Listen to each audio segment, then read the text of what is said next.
You get innocent kids to confess to crimes they didn't commit. Cook County State's Attorney Anita Alvarez disagrees.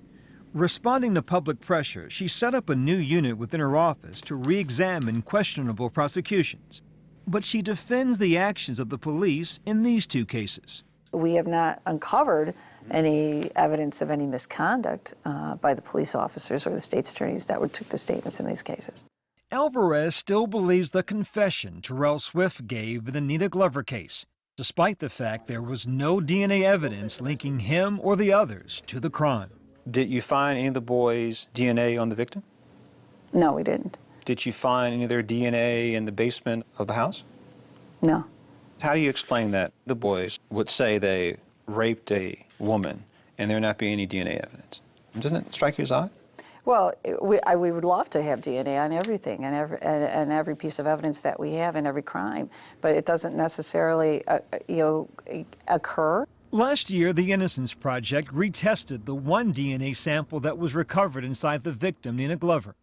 It was submitted to the National DNA Database, and a match was made to Johnny Douglas, a serial rapist and convicted killer who is now deceased.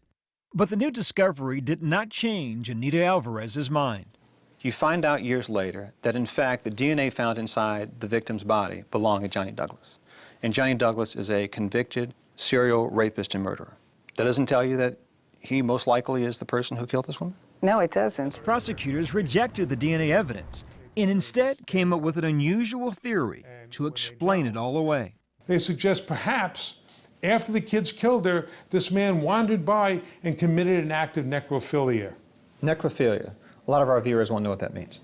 Having sex with a dead person. It's possible. We have seen cases like that, but... Possible?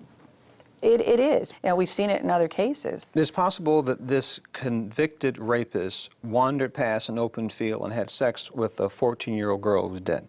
Well, there's all kinds of possibilities out there, and what I'm saying is that I don't know what happened. People don't like to admit they made a mistake. There are still unanswered questions in both of these cases that I couldn't sit here today and tell you that they're all guilty or they're all innocent. What would you say to her if you could?